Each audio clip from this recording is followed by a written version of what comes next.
तो good afternoon friends. अब एक स्पेशल ऑडिट में हम जो है रिस्क बेस्ड ऑडिट आपको कराते हैं। ठीक है, रिस्क आपको पता है ऑडिट की रिस्क क्या होती है, ये समझ लिए।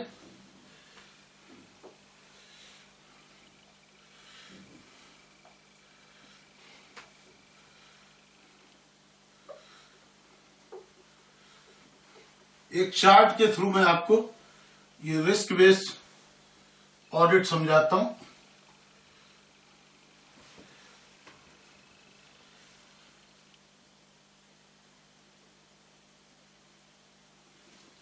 तो सबसे पहले हमें समझनी है ऑडिट रिस्क।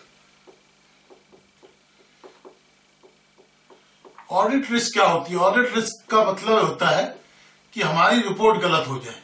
ऑडिट रिस्क का मतलब कि हमें यदि रिपोर्ट मॉडिफाइड देनी है तो मॉडिफाइड देनी है, अनमॉडिफाइड देनी है तो अनमॉडिफाइड, एप्रोप्रिएट रिपोर्ट होनी चाहिए। ठीक है, यदि फाइनेंशियल स्टेटमेंट में कोई भी मटेरियल मिस स्टेटमेंट है और हम उसको दे देते हैं अनमॉडिफाइड रिपोर्ट, यानी इनएप्रोप्रिएट रिपोर्ट, तो ये हो गई इनएप्रोप्रिएट रिपोर्ट। तो ये ऑडिट रिस्क है। तो ऑडिट रिस्क मीन्स ऑडिट गलत होने की रिस्क। अब ये जो ऑडिट रिस्क है इसके तीन कारण होते हैं। एक होती है इनहेरेंट रिस्क, एक होती है इनहेरेंट रिस्क, कंट्रोल रिस्क और डिटेक्शन रिस्क। इन तीनों को मिला के बनती है ऑडिट रिस्क। या तो इनहेरेंट रिस्क क्या होती है कि कुछ कंट्रोल है ही नहीं, कंट्रोल है नहीं, कितने भी कंट्रोल कर लो कुछ ना कुछ तो कंट्रोल रहने से रह ही जाएंगे। दूसरी रिस्क है कंट्रोल तो है लेकिन कंट्रोल फेल हो रहे, कंट्रोल फेल हो रहे हैं या एब्सेंट है, कंट्रोल बनाए नहीं गए। इनहेरेंट रिस्क है कुछ हर जगह तो कंट्रोल हो नहीं सकता, हर जगह कंट्रोल हो नहीं सकता, सब कुछ कंट्रोल नहीं हो सकता। कंट्रोल रिस्क में कुछ कंट्रोल जो बनाए गए हैं लेकिन काम नहीं कर रहे हैं, वो फेल हो रहे हैं या जहां होने चाहिए वहां है नहीं। डिटेक्शन रिस्क मीन्स जो ऑडिटर पकड़ नहीं पाया, ऑडिटर पकड़ नहीं पाया, गलती थी। तो ये जो है इनहेरेंट रिस्क तो एनवायरनमेंट की वजह से, कंट्रोल रिस्क मैनेजमेंट की वजह से, और डिटेक्शन रिस्क ऑडिटर्स की वजह से होती है।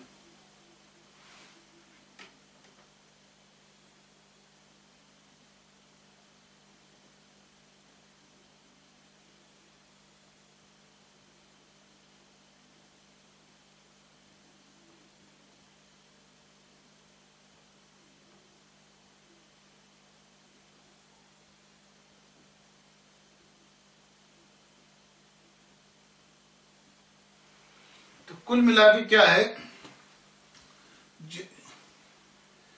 जहां बिल्कुल कंट्रोल नहीं है। देखो ये जो सिस्टम है, मान लो ये जो है इंटरनल कंट्रोल है,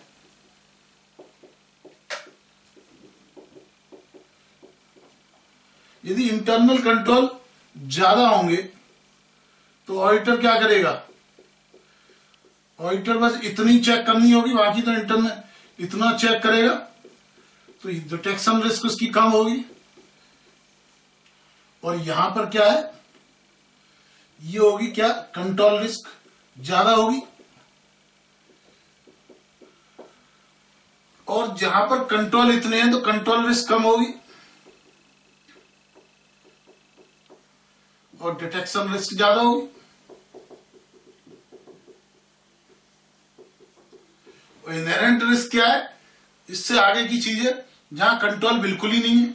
जहां कंट्रोल नहीं है there is a no internal control.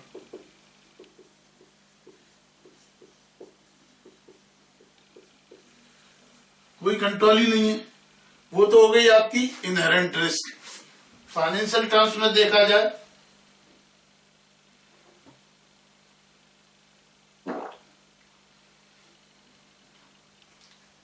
Internal control risk, internal तो इनहेरेंट रिस्क किसकी वजह से होती है? मैनेजमेंट की वजह से, इंडस्ट्री की तरह से, बिजनेस की वजह से। कौन से टाइप ऑफ इंडस्ट्री है, टाइप ऑफ बिजनेस है, क्या प्रेशर है मैनेजमेंट पे,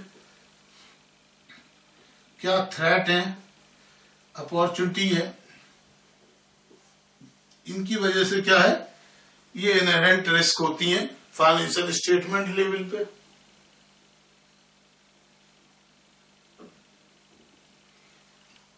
फाइनेंशियल स्टेटमेंट लेवल पे रिस्क क्या होती है? मैनेजमेंट की वजह से। अकाउंटिंग स्टेटमेंट की बेसिस पे क्या होती है? अकाउंटिंग सिस्टम सही नहीं है, असेट्स इस तरह की है कि उनको कंट्रोल नहीं रखा जा सकता, कॉम्प्लेक्स बिजनेस सिस्टम है, बहुत ज्योग्राफिकल डिवीजन है, ये सारी रिस्क होती है इनहेरेंट। कंट्रोल रिस्क और डिटेक्शन रिस्क मैंने आपको बता दी। क्या हो गया, मान लो 1000 आइटम होते और 1000 में 900 आइटम्स केवल 100 आइटम मैनेजमेंट चेक करता है और 900 बिना चेक किए रख देता है। यानी कंट्रोल कितने पे? 100 पे। जब 100 पे है तो 100 में गलती होने की मान लो चांस होंगे 10%, मान लो तो 10 गलत हुए, यहां भी 10% चांस हुए तो यहां 90 हुए। तो कंट्रोल रिस्क जहां कम है, डिटेक्शन रिस्क ज्यादा हुई। ये दोनों एडवर्सली कनेक्टेड है। ओके, इनहेरेंट रिस्क तो पॉजिटिवली हर समय मल्टीप्लाई होगी। यहां क्या है? Detection risk. यहां पे इंटरनल कंट्रोल है, 900 आइटम तो वो देख लेता है मैनेजमेंट और 100 आइटम रह जाते हैं अनचेक, उनको ऑडिटर चेक करता है। तो उस केस में क्या होगा? रिस्क जो है किसकी ज्यादा होगी?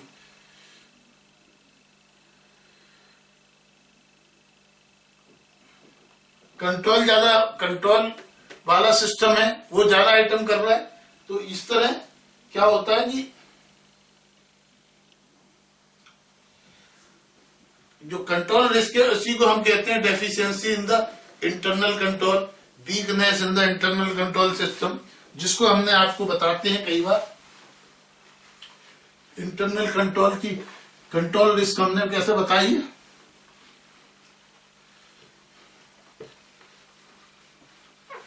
इसको हमने एक बहुत बढ़िया तरीके से आपको बताते हैं, कई बार स्टैंडर्ड्स में बताया हुआ है।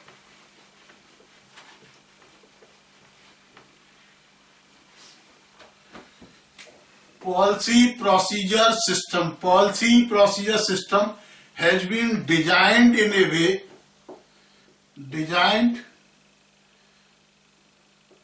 maintained and implemented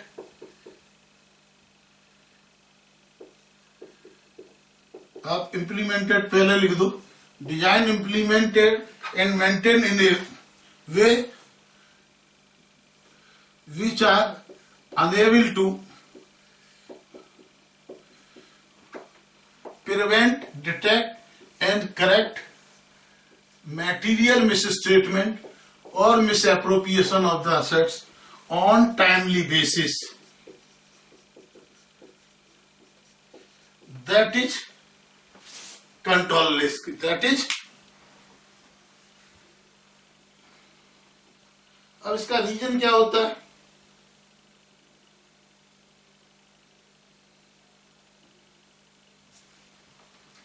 भाई कई जगह ये सिस्टम क्यों कम हो जाते हैं, कई जगह कॉस्ट का चक्कर होता है, कहीं ह्यूमन एरर होती है, कहीं ह्यूमन का कॉलिजन होता है फ्रॉड करने के लिए। तो ये कॉलिजन होता है, abuse of the position,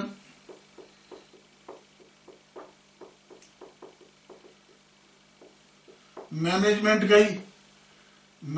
की ओवरसाइट या मैनेजमेंट के इन्वॉल्वमेंट, इन सब की वजह से इंटरनल कंट्रोल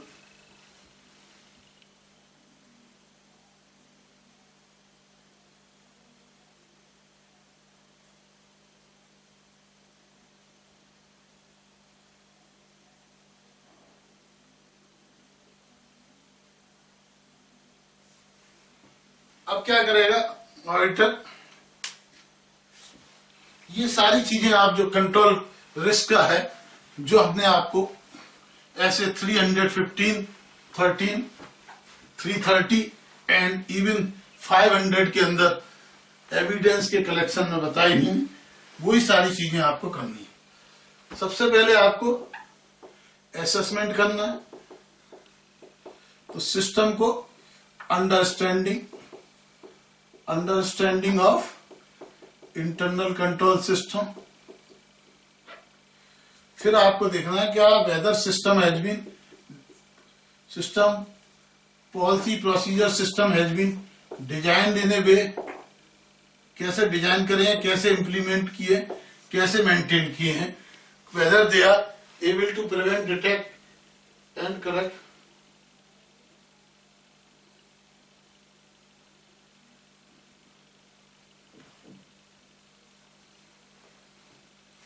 तो इसके लिए वो पहले प्रीलिमिनरी असेसमेंट करेगा ऑडिटर, उसके बाद में टेस्ट ऑफ कंट्रोल करेगा, और टेस्ट ऑफ कंट्रोल करने के बाद में फाइनल कंक्लूजन लेगा इंटरनल कंट्रोल के बारे में। ओके,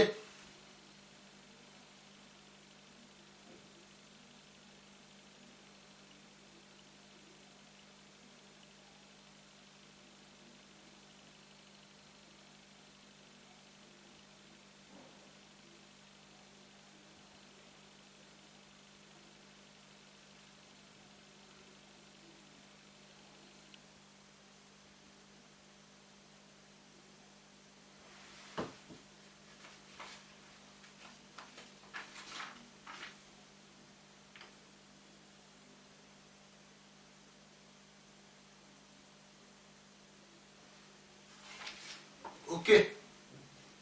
बाकी अब मैंने बता दिया detection risk, combined assessment of the internal control risk, और डिटेक्शन रिस्क के बेसिस पे ऑडिटर क्या करेगा, अल्टीमेट जजमेंट करेगा कि रिस्क को किस तरह डील करना है। Okay, thank you very much.